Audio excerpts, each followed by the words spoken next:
Selamat pagi, selamat datang di Ibadah Bahasa Indonesia Gereja ICA Surabaya. Kami senang sekali Anda bergabung dengan kami di pagi hari ini. Baiklah, sebelum kita mulai ibadah pagi ini, berikut adalah informasi penting untuk Anda ketahui. Mari melayani Tuhan dengan talenta Anda. Berikut adalah beberapa posisi yang membutuhkan volunteer saat ini. ICA Kids, Social Media Team, Photographer, Mic Operator, dan Service Director. Silakan scan QR Code berikut ini untuk mendaftar dan tim rekrutmen kami akan menghubungi Anda. Minggu depan adalah ibadah spesial yaitu Minggu Misi. Datang dan saksikan apa yang telah Tuhan kerjakan di bidang misi ICA di tahun ini, serta dengarkan apa yang akan dikerjakan di tahun depan, sehingga kita dapat mendoakan serta berpartisipasi. Sampai jumpa minggu depan. ICA Missions kembali mengadakan sebuah mission trip ke Pulau Sumba pada tanggal 25 sampai 29 Oktober. Kali ini kesempatan terbuka bagi para pria dan wanita.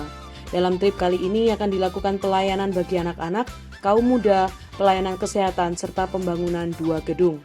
Scan QR Code ini untuk mendapatkan informasi lebih lengkap atau langsung daftarkan diri Anda. Demikianlah informasi yang perlu Anda ketahui. Selamat hari Minggu.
Mari kita berdoa terlebih dahulu sebelum kita mendengarkan firman Tuhan.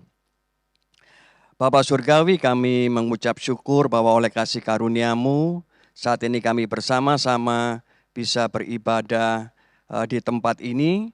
Dan juga Tuhan, kami siap mendengarkan atas firman-Mu yang akan disampaikan. Jangan Kau lewatkan setiap kami, firman-Mu yang membawa kekuatan, kelepasan, kesembuhan, dan pemulihan bagi setiap kami.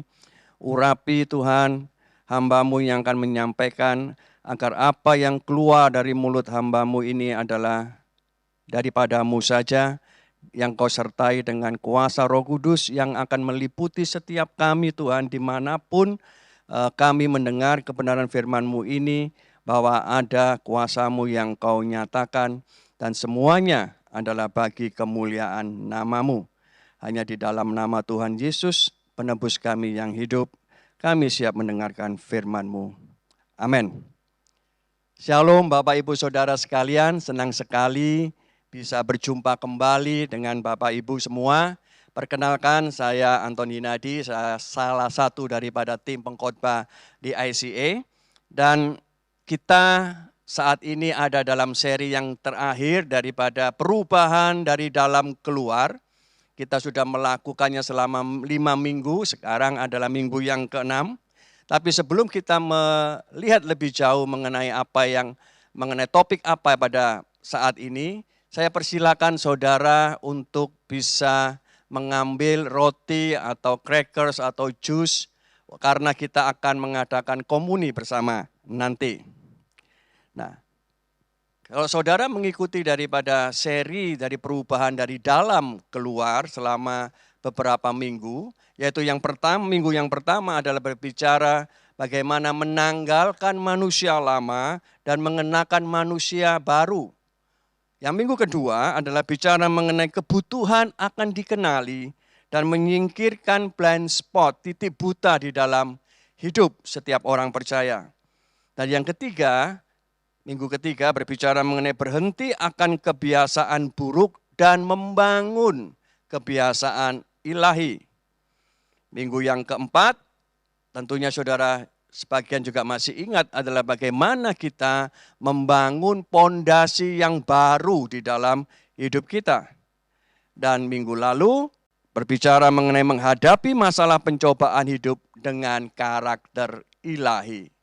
Nah, pada saat ini kita akan berbicara mengenai tetap berpegang teguh kepada firman Tuhan agar kita tidak terhanyut oleh arus dunia.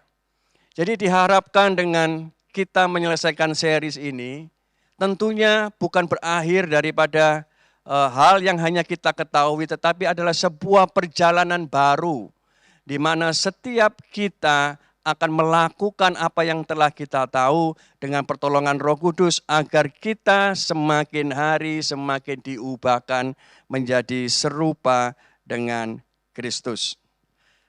Tadi saya bicara mengenai topik kita adalah bagaimana kita tetap berpegang teguh agar supaya kita tidak terhanyut oleh arus dunia.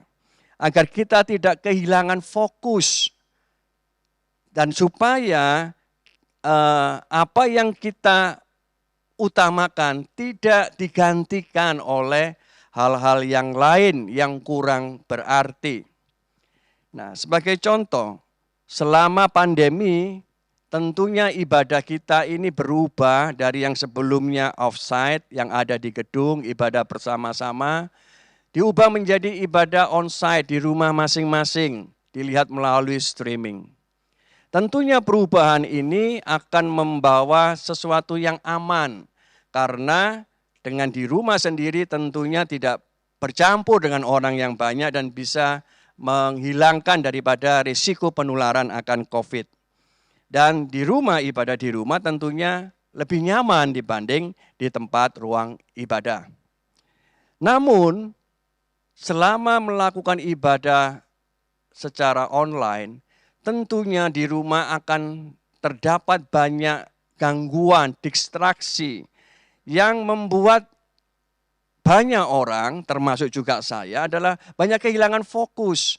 Karena di mana kalau kita di rumah kita lebih bebas, kita lebih santai, kita bisa nonton sambil kita minum kopi, kita minum teh, kita bisa nyamil ini, nyamil itu, bahkan sambil sarapan kita bisa nonton, gitu ya. Atau juga yang sambil WA, sambil terima telepon dan sebagainya. Nah, kalau kehilangan fokus, maka kita akan digantikan dengan hal-hal lain. Kita akan melenceng, kita akan hanyut akan hal-hal yang lain.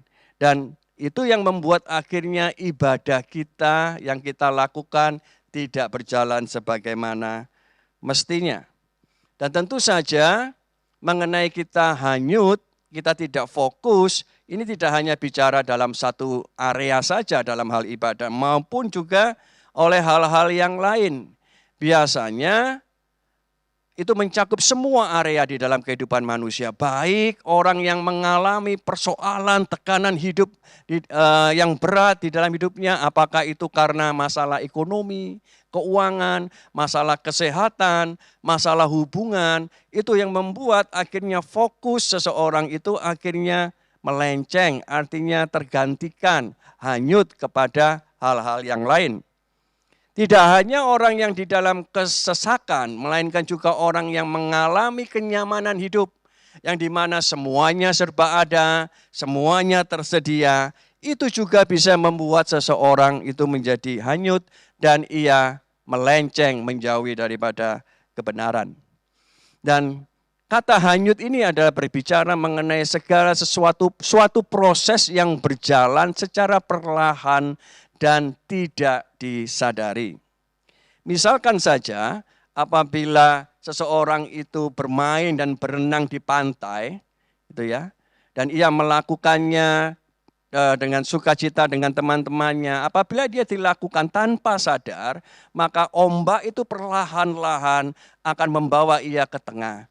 Dan ketika ia sadar, ia sudah menyadari bahwa ia cukup berada jauh daripada pantai daratan. Ini yang juga membuat seseorang bisa menjadi hanyut. Atau juga yang sering juga saat ini mungkin juga saudara pernah melakukan, saya juga pernah melakukan, yaitu sambil berkendara kita melihat WA, membaca WA.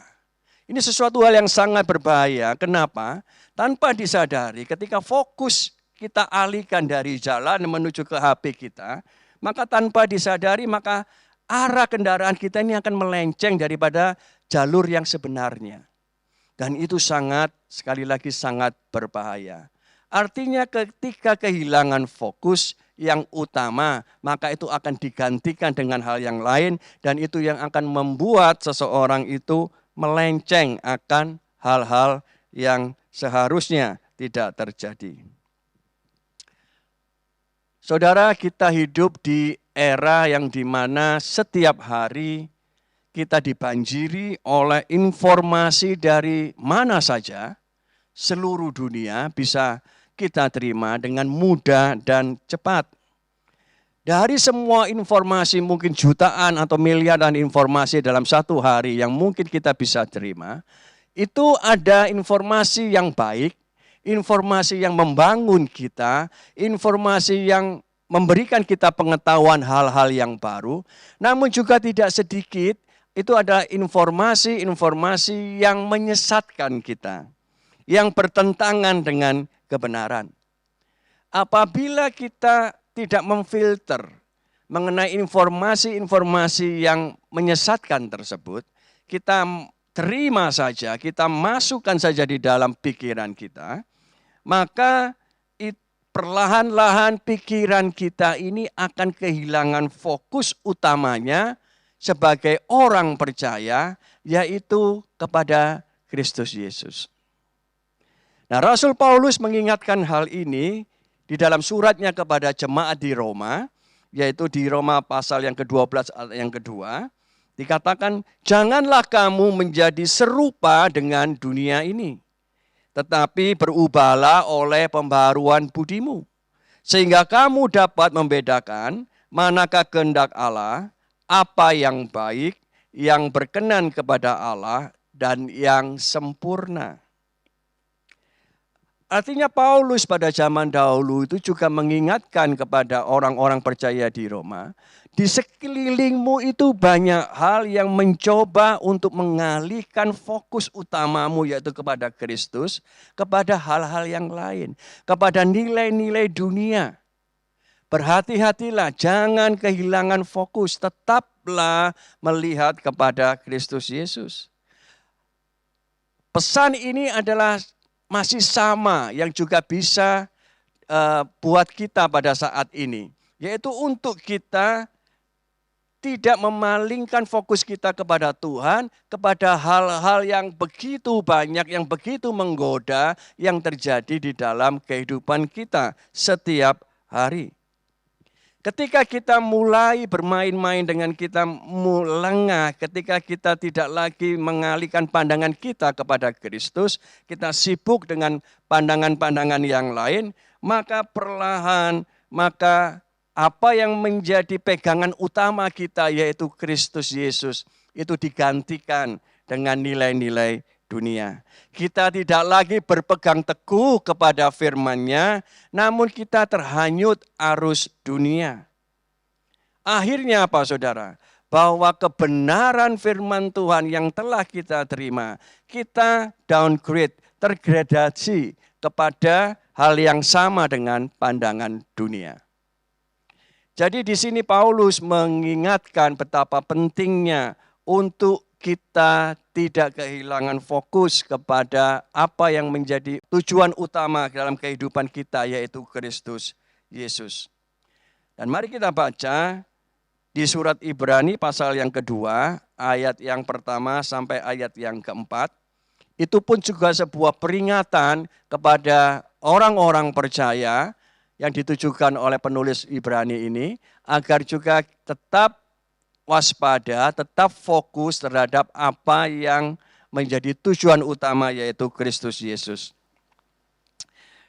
Demikianlah firman Tuhan. Karena itu kita harus lebih teliti, kita memperhatikan apa yang telah kita dengar, supaya kita jangan hanyut di bawah arus. Sebab kalau firman yang dikatakan dengan perantaraan malaikat-malaikat tetap berlaku, dan setiap pelanggaran dan ketidaktaatan mendapat balasan yang setimpal, bagaimanakah kita akan luput jikalau kita menyia-nyiakan keselamatan yang sebesar itu, yang mula-mula diberitakan oleh Tuhan dan oleh mereka yang telah mendengarnya kepada kita dengan cara yang dapat dipercayai.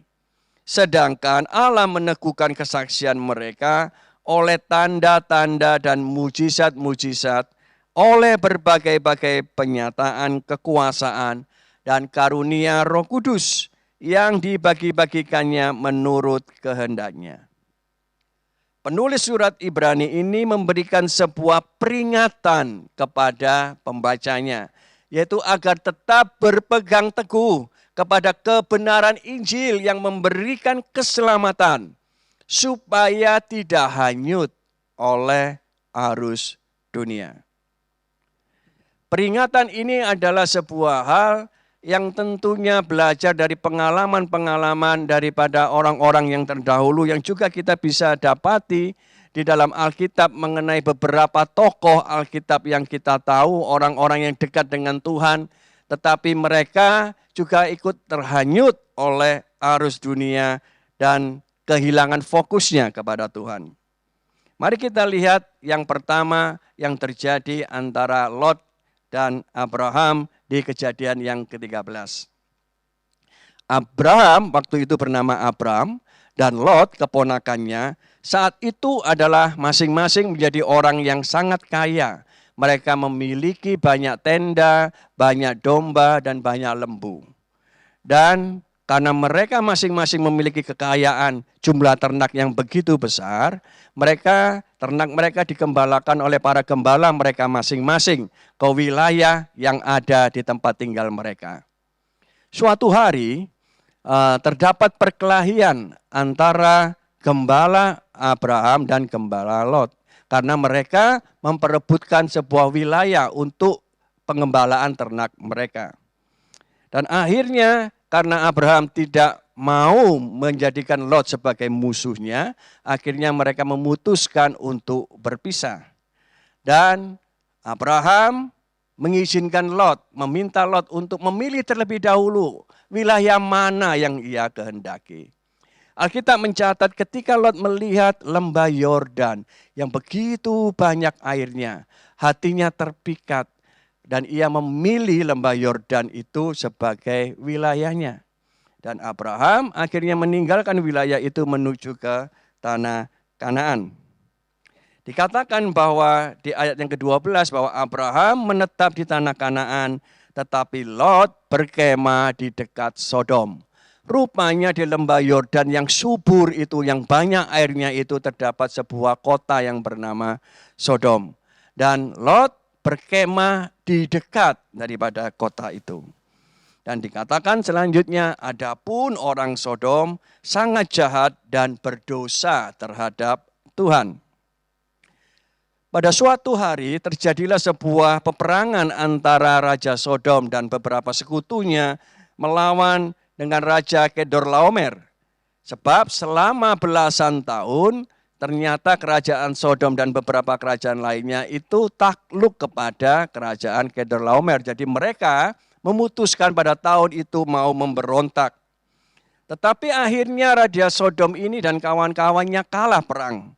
Makanya akhirnya seluruh harta yang ada di Sodom dan juga di Gomora dirampas. Termasuk juga Lot. Kita baca di Kejadian yang 14 dikatakan bahwa juga Lot, anak saudara Abram, beserta harta bendanya dibawa musuh, lalu mereka pergi. Sebab Lot itu diam di Sodom. Jadi ada perubahan daripada Lot. Kalau sebelumnya ia tinggal di dekat Sodom, namun pada saat kejadian perang itu ia sudah ada diam di dalam kota Sodom. Artinya bahwa selama proses Lot tinggal di dekat Sodom, berinteraksi, bergaul dengan orang-orang Sodom yang jahat, yang dikatakan Alkitab orang yang jahat. Maka ketika ia mulai menerima cara pandang mereka, nilai-nilai mereka, Lot kehilangan fokus utamanya kepada Tuhan, maka ia menjadi satu dengan orang-orang Sodom dalam secara pemikiran dan nilai-nilai hidupnya. Karena ia tinggal di dalamnya. Itu adalah akibat daripada ia membiarkan dirinya terhanyut oleh segala macam hal, nilai-nilai dunia yang merayunya untuk ia bisa mendapatkannya. Hal yang kedua di kisah Alkitab yaitu bicara mengenai Raja Daud dan Batsheba. Kita tahu dalam peristiwa ini Daud sudah menjadi raja, ia raja yang sangat berkuasa dan ia menjadikan negaranya, kerajaannya negara yang makmur dan ia hidup yang nyaman. Dikatakan bahwa suatu kali ia habis bangun tidur, ia berjalan-jalan di atas istananya, ia melihat ke bawah ke rumah-rumah penduduk yang ada di sekitarnya. Istananya berada di tempat yang lebih tinggi. Dan ia melihat seorang perempuan, Batsheba, lagi mandi. Mungkin selama ini Daud sering melihat bahwa Batsheba itu mandi atau perempuan itu mandi. Sehingga tanpa sadar, ia terhanyut oleh keinginannya dan akhirnya mendorongnya ia melakukan perzinahan. Tidak hanya itu, ia juga melakukan perbuatan yang keji di mata Tuhan dengan ia membunuh Uria, suami daripada Batsheba. Semuanya adalah dimulai ketika Daud ini mulai kehilangan fokusnya kepada Tuhan dan ia mulai melihat, mengikuti daripada arus dunia, keinginan hawa nafsunya yang untuk melihat daripada menginginkan wanita lain. Selanjutnya adalah bicara mengenai Raja Salomo. Raja Salomo memulai pemerintahannya dengan hidup takut akan Tuhan. Bahkan setelah ia diberkati secara luar biasa, segala sesuatunya ia sudah dapatkan. Kerajaannya begitu luas, begitu berpengaruh. Banyak raja-raja lain datang kepadanya memberikan upeti. Ia menjadi lengah, ia menjadi tidak fokus lagi kepada Tuhan. Dengan begitu banyaknya istri dari negara-negara lain, maka ia membiarkan istrinya itu untuk menyembah Allah-Allah mereka. Dan ketika ia membiarkan, ia mengizinkan dirinya ditarik, hanyut oleh daripada keinginan daripada para istrinya. Sehingga di masa tuanya, Salomo pun ikut menyembah Allah-Allah yang lain. Ini adalah kisah-kisah yang ada di Alkitab mengenai orang-orang yang luar biasa, tokoh-tokoh Alkitab yang luar biasa yang ada di dalam Tuhan. Dan ini juga bisa berlaku kepada kita semua orang percaya pada saat ini. Kalau begitu apa yang harus dilakukan supaya tidak hanyut mengikuti arus dunia untuk tidak kehilangan fokus? Mari kita kembali ke surat Ibrani pasal yang kedua. Yang dikatakan di sini, di ayat pertama, bahwa kita harus memperhatikan apa yang telah kita dengar. Apa yang harus diperhatikan? Apa yang telah didengar? Ternyata bicara mengenai berita tentang keselamatan kekal. Apa itu? Yaitu firman Tuhan yang hidup. Jadi artinya adalah bahwa di dalam pemberitaan itu yang dilakukan adalah pesan utamanya adalah bicara mengenai Yesus Kristus, bukan yang lain. Tetap harus memperhatikan, harus fokus mengenai Kristus Yesus. Yaitu keselamatan itu sendiri. Di dalam pemberitaan firman Tuhan itu yang pertama-tama dilakukan oleh Tuhan Yesus itu sendiri, yang kemudian dilakukan oleh para muridnya, yaitu para rasul, dan juga ada kuasa Allah Roh Kudus yang menyertai dan meneguhkan serta karunia-karunia yang diberikan. Artinya bahwa pemberitaan mengenai keselamatan yaitu Kristus Yesus adalah sebuah pesan, pemberitaan yang sangat penting, sesuatu yang sangat berharga, sesuatu yang memberikan kekuatan untuk seorang percaya untuk tetap tinggal kuat di dalam Dia, tidak terhanyut oleh berbagai macam arus dunia. Rasul Paulus sendiri menyatakan di kitab Roma pasal yang pertama, ayat yang ke-16 dan 17 mengatakan begini, sebab aku mempunyai keyakinan yang kokoh dalam Injil. Karena Injil adalah kekuatan Allah yang menyelamatkan setiap orang yang percaya. Pertama-tama orang Yahudi, tetapi juga orang Yunani. Sebab di dalamnya nyata kebenaran Allah yang bertolak dari iman dan memimpin kepada iman, seperti ada tertulis orang benar akan hidup oleh iman. Dikatakan bahwa Injil firman Tuhan itu berkuasa menyelamatkan semua orang. Paulus mengatakan apakah pertama-tama itu orang Yahudi dan kemudian orang Yunani. Artinya semua orang itu bisa diselamatkan ketika Injil Tuhan ini berkuasa dalam hidup orang itu. Ketika orang-orang itu percaya kepada Tuhan Yesus. Tidak melihat suku, bahasa, dan bangsa. Dan saat Injil diberitakan di situ, yaitu ada kebenaran sejati dari Allah yang dinyatakan. Kebenaran sejati itu adalah bicara mengenai Yesus Kristus, tidak ada yang lain. Dan ketika setiap orang mendengar akan kebenaran sejati itu mengenai Yesus Kristus, maka di dalam dirinya akan timbul iman, yaitu percaya kepada Tuhan Yesus, kepada sumber pemberitaan, yaitu Tuhan itu sendiri. Dan akhirnya orang itu akan diselamatkan. Dan setelah seorang itu diselamatkan, maka orang percaya itu hidupnya tidak lagi mengandalkan diri sendiri, melainkan hidup berdasarkan iman percaya kepada Tuhan.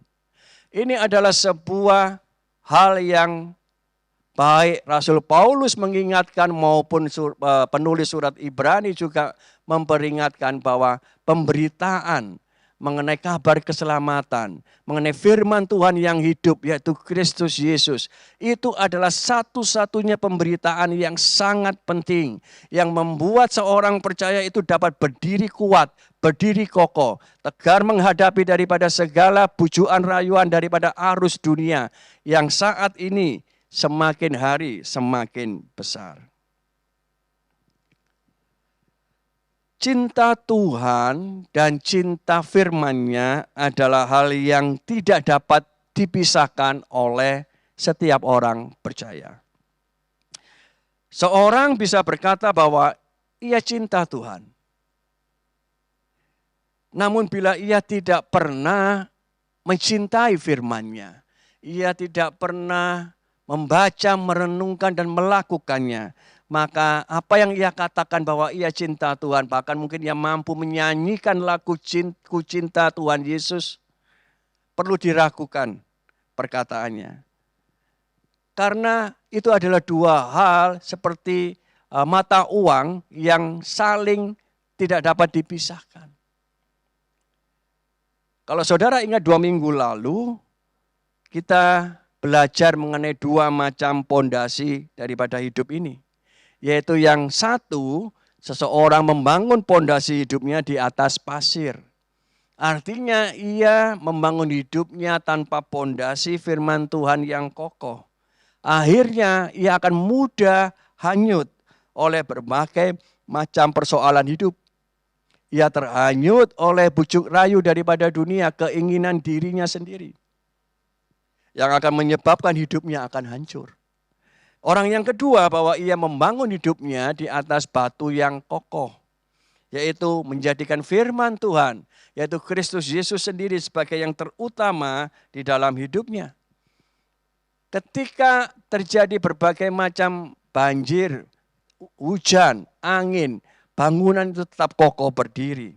Karena ada kuasa Tuhan yang menopang. Disebabkan karena ada Kristus Yesus yang menjadi yang terutama di dalam hidupnya. Fokusnya tidak berubah pandangannya selalu tertuju kepada Kristus Yesus, bukan yang lain.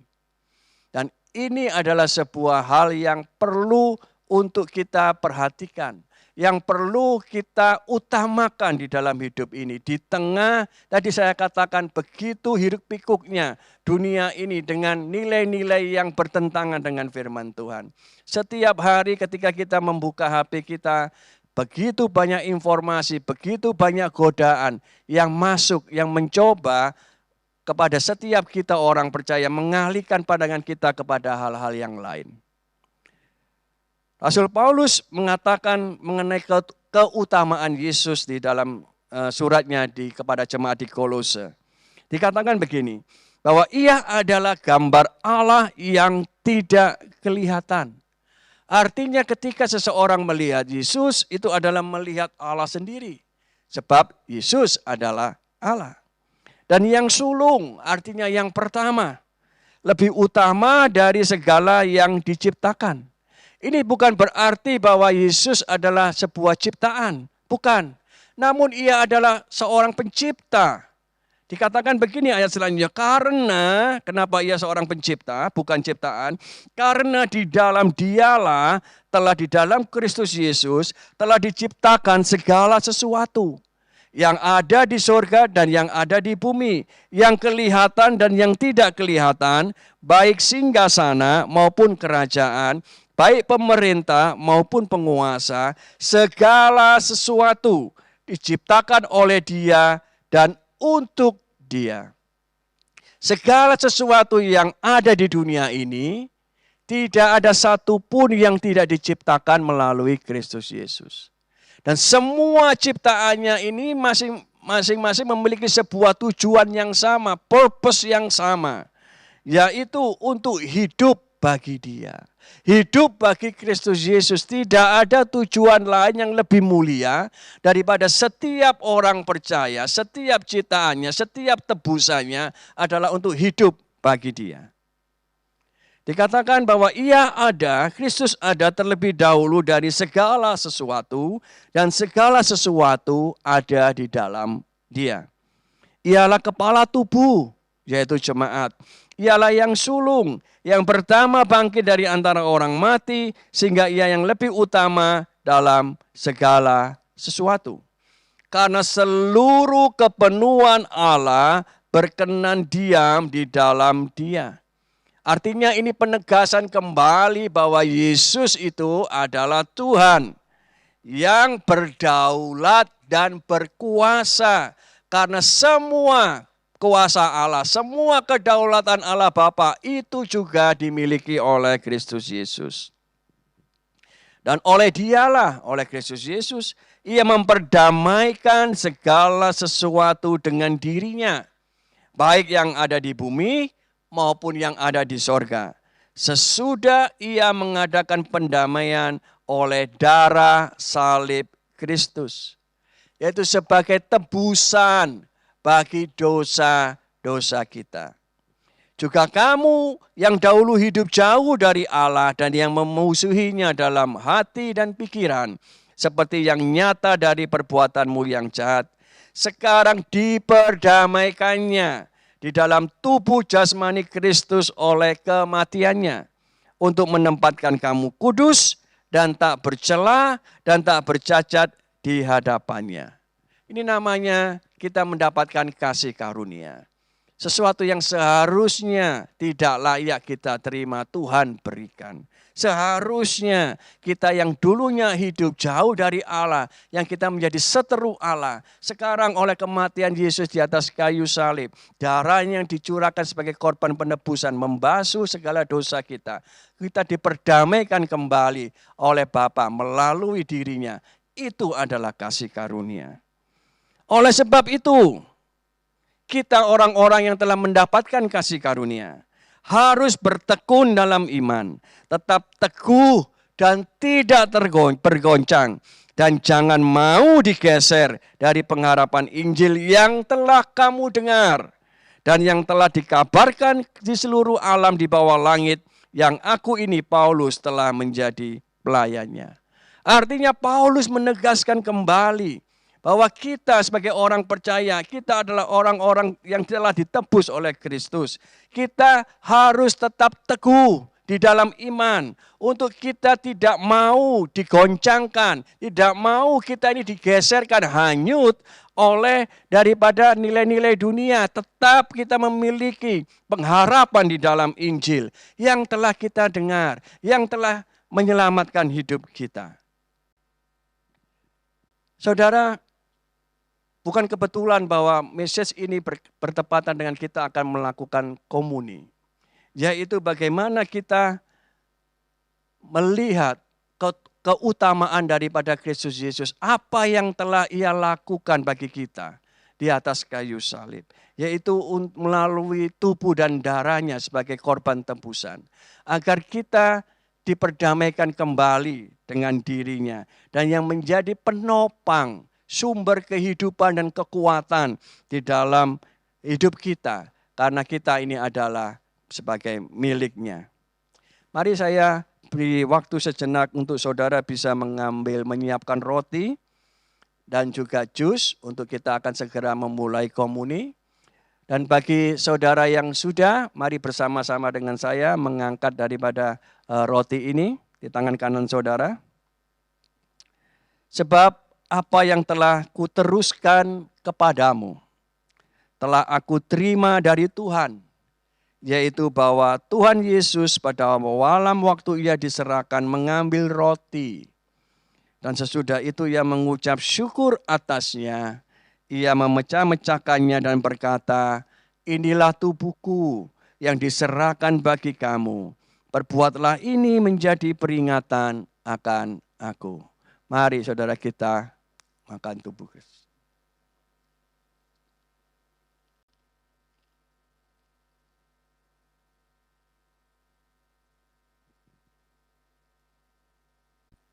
Terima kasih Tuhan.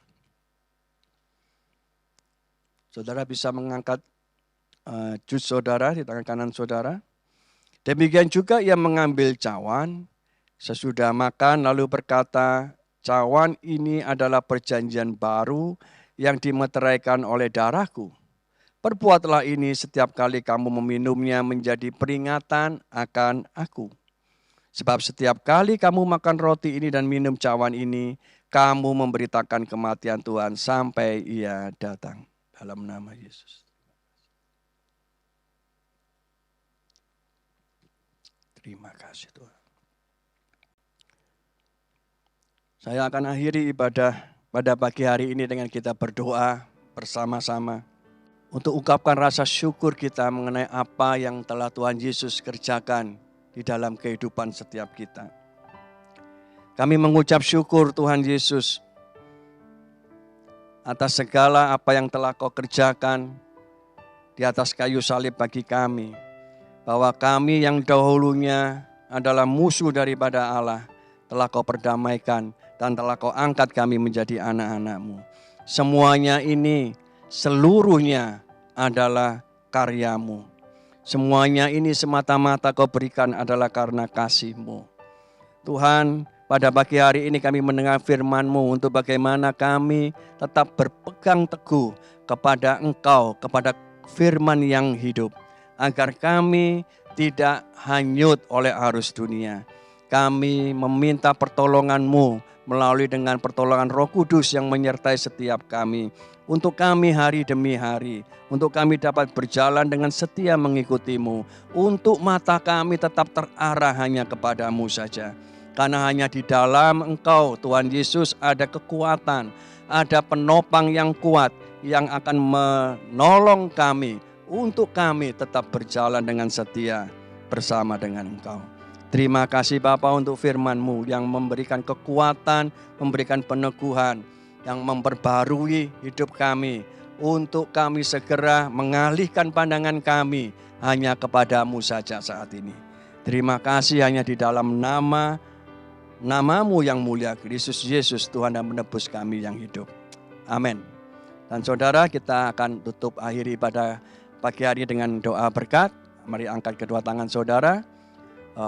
Pulanglah di dalam berkat Tuhan, di dalam Allah Bapa, Putra dan Roh Kudus yang dimana firman-Nya yang akan meneguhkan, firman-Nya yang akan memberikan kekuatan, firman-Nya yang akan memberikan kesembuhan dan kelegaan di dalam hidupmu yang saat ini telah mendengar dan menerimanya, serta dengan pertolongan Roh Kudus yang akan memampukanmu untuk melakukannya, yang mulai dari hari ini sampai kedatangannya yang kedua kali.